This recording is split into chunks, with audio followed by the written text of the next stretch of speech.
ሰላም ጤና ይስጥልኝ ውድ የጤና ማየት ተመልካቾቼ እንዴት ናችሁ?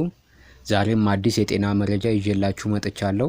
ዛሬ ስለ አስም በሽታ በሰፊው እንመለከታለን። ይህን ጠቃሚ ቪዲዮ ለወዳጆቻችሁ ሼር በማድረግ ለሌሎችም ማሳውቁ። ሁሌም የምለቃቸው የጤና መረጃዎች እንዲደርሳችሁ ሰብስክራይብ እና ላይክ አድርጉ። ያላችሁን ማንኛውንም አስተያየት ኮሜንት ላይ ጻፉልኝ። እስከ መጨረሻው መልካም ቆይታ ይሁንላችሁ።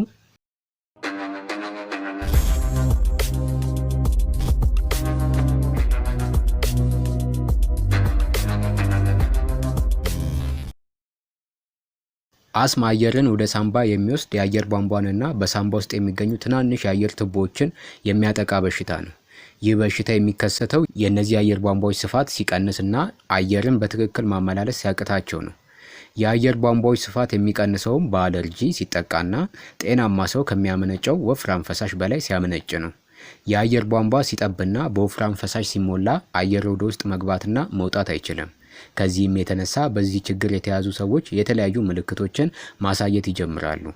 ለአስም በሽታ አጋላጭ ከሆኑ ምክንያቶች መካከል ወላጆቻቸው በበሽታው የተያዙ እንደ ቆዳና የሳይነስ አለርጂዎች ያለ በሽታ፣ የሰውነት ክብደት ከመጠን በላይ ሲጨምር፣ ሲጋራ ማጨስ እና ሲጋራ በሚያጨሱ ሰዎች አጠገብ በመገኘት ለሲጋራ ጭስ በመጋለጥ፣ በስራ ላይም ሆነ በሌላ ምክንያት ከተለያዩ ፋብሪካዎች ለሚመነጩ ኬሚካሎች መጋለጥ ተጠቃሽ ምክንያቶቹ ናቸው። የአየር ቧንቧዎችም ከሰውነታችን አካላት ውስጥ አንዱ በመሆናቸው ወደ ሰውነታችን ባዕድ ነገሮች ሲገቡ የመቆጣት ባህሪ ያሳያሉ። በተለይ ደግሞ የአስም በሽታ ያለባቸው ሰዎች ወደ ሰውነታቸው ባዕድ ነገሮች ሲገቡ የአየር ቧንቧቸው ይቆጣል፣ የመተንፈሻ አካልም ይጠባል፣ አክታ መሳይ ነገርም ይፈጠራል።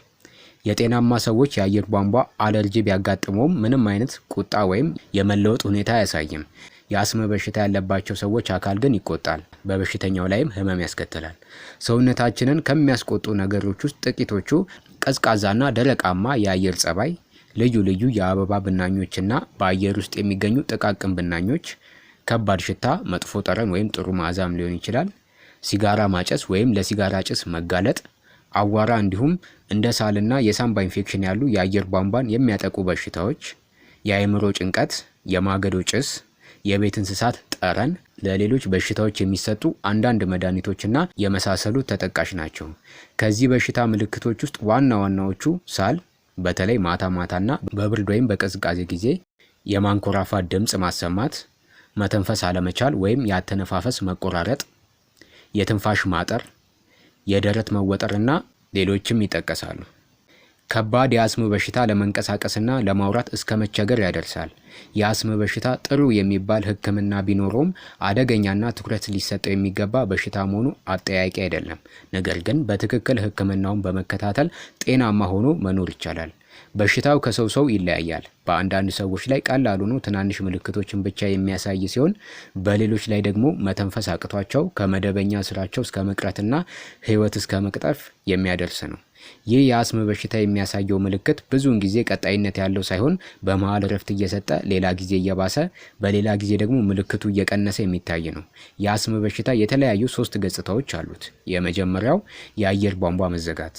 በጤናማ ያተነፋፈስ ስርዓት የአየር ቧንቧዎችን የከበቡ ጡንቻዎች ዘና ይላሉ። ይህም የአየር ቧንቧ ያለምንም መጨናነቅ እንዲንቀሳቀስ ያደርገዋል። ነገር ግን የአስም በሽታ ያለባቸው ሰዎች አለርጂ፣ ጉንፋንና የአካባቢያቸው ሁኔታ የአየር ቧንቧዎችን የከበቡትን ጡንቻዎች እንዲጠብቁ ያደርጋቸዋል። ይህም አየር በትክክል እንዳይተላለፍ ያደርገዋል። ወደ ውስጥ የሚገባው አየር ሲያንስ ሰውየው የትንፋሽ እጥረት ያጋጥመዋል። በጣም በጠበቡት የአየር ቧንቧዎች የሚወጣው አየር ትንፋሹን ድምፅ እንዲኖረው ያደርገዋል። ሁለተኛው የቧንቧዎች መቆጣት። አስም ያለባቸው ሰዎች የመተንፈሻ ቧንቧዎቻቸው ያብጡና ቀይ ይሆናሉ። ይህ የቧንቧዎች መቆጣት ከብዙ ጊዜ ቆይታዎች በኋላ በአስም ምክንያት ለሳምባ መጎዳት ከፍተኛ አስተዋጽኦ ያደርጋል። ይህን የቧንቧዎች መቆጣት ማከም የአስም በሽታን ለመቆጣጠር ከፍተኛ አስተዋጽኦ ያደርጋል። ሁለተኛ የአየር ቧንቧዎች ማሳከክ። የአስም በሽታ የተያዙ ሰዎች የአየር ቧንቧቸው ከመጠን በላይ ቁጡና ቶሎ ምላሽ የሚሰጡ ናቸው። እነዚህ የአየር ቧንቧዎች በጣም በትንሽ ሽታ፣ ለምሳሌ በአበባ ዱቄት፣ በእንስሳት ሽታ፣ በአዋራ በመሳሰሉት በቀላሉ እንዲቆጡና እንዲጠቡ ያደርጋቸዋል። በአስም የተያዘ የቤተሰብ አባል ያለው ሰው በበሽታው የመያዝ አጋጣሚው ከፍተኛ ነው። አለርጂና አስም አብረው የመከሰት እድል አላቸው። አስም ማንኛውንም ሰው በማንኛውም ጊዜ ሊይዝ ይችላል። ስለዚህ የአስም ምልክቶች ከታዩ በአፋጣኝ የሕክምና እርዳታ ማግኘት አስፈላጊ ነው። የአስም በሽታ በማንኛውም የእድሜ ክልል ላይ ሊከሰት ይችላል። በተለይ እድሜያቸው ከ40 ዓመት በታች በሆኑ ሰዎች ላይ የተለመደ ነው። አስም በአብዛኛው ህፃናትን ያጠቃል። ምልክቶቹም በአንድ ህፃን ላይ ከጊዜ ወደ ጊዜ ሊለያይ ይችላል። መሳል፣ በሚጫወቱበት በሚስቁበትና ማታ ላይ ማሳል በህፃናት ላይ በአብዛኛው የሚታዩ ምልክቶች ናቸው። ለአስም በሽታ ሳል ብቸኛ ምልክት ሊሆን ይችላል።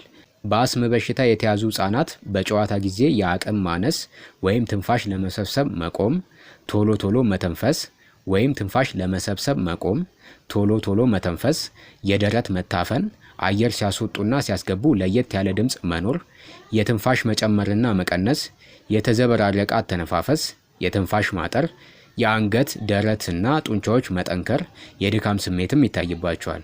የአስም በሽታ መነሻና የሚያባብሱት ነገሮች የአስም በሽታ መከላከሉ ላይ ትኩረት መደረግ አለበት።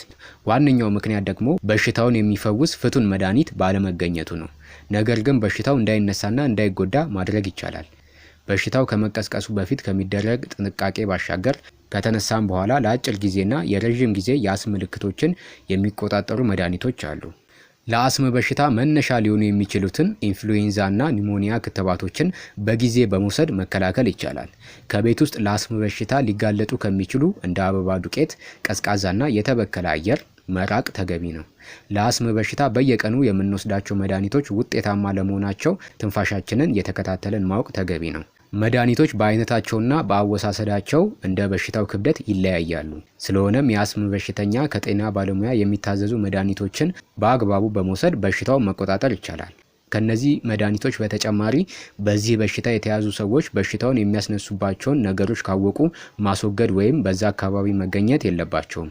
ለአብነት በሽታው ቀዝቃዛ አየር የሚጠላ ከሆነ በአፍ ላይ ሻሽ ወይም በሌላ ነገር ሸፈን አድርጎ መጓዝ በጣም ይረዳል።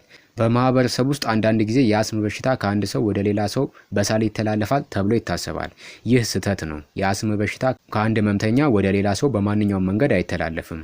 በደም ስር ግን በተወሰነ ያህል ከወላጅ ወደ ልጅ ሊተላለፍ ይችላል። ይህ ማለት ግን አባት ወይም እናት የአስም በሽታ ሲኖርባቸው ልጃቸው በበሽታው ይያዛል ማለት ሳይሆን የመጋለጥ እድሉ ከፍተኛ ነው ማለት ነው። የአስም በሽታ ለሌለባቸው ሰዎች እንደ ቀላል ሊታዩ የሚችሉ እንደ ሳል ያሉ የአየር ቧንቧ ኢንፌክሽኖች የአስም በሽታ ያለበትን ሰው የያዙ እንደሆነ ግን በጣም ጠንተውበት አስጊ ደረጃ ላይ ሊደርስ ይችላል። ይህ የሚሆነውም የአስም በሽታን እንዲቀሰቀስ ወይም እንዲከፋ የሚያደርግ ችግር ስላለባቸው ነው። ለአስም በሽታ በሕክምና ባለሙያ የተሰጠውን መድኃኒት በአግባቡ አለመውሰድ ወይም ሐኪም ቤት ሄዶ አለመታከም በደቂቃዎች ወይም በጥቂት ሰዓታት ውስጥ የአተነፋፈስ ስርዓት እንዲዳከምና ታማሚው በበሽታው እንዲሰቃይ ያደርጋል። አልፎ ተርፎም ለህልፈተ ህይወት ሊዳርግ ስለሚችል ከፍተኛ ጥንቃቄ ማድረግ ያስፈልጋል። እንግዲህ ውድ ተመልካቾቼ ዛሬ ስለ አስም በሽታ ጥሩ መረጃ እንደሰጧችሁ ተስፋ አደርጋለሁ። እናንተም ለወዳጆቻችሁ ሼር በማድረግ ለሌሎችም ማሳውቁ። ያላችሁን ማንኛውንም አስተያየት ኮሜንት ላይ ጻፉልኝ። በቀጣይ በሌላ የጤና መረጃ እስከምንገናኝ መልካም ቆይታ ይሆንላችሁ።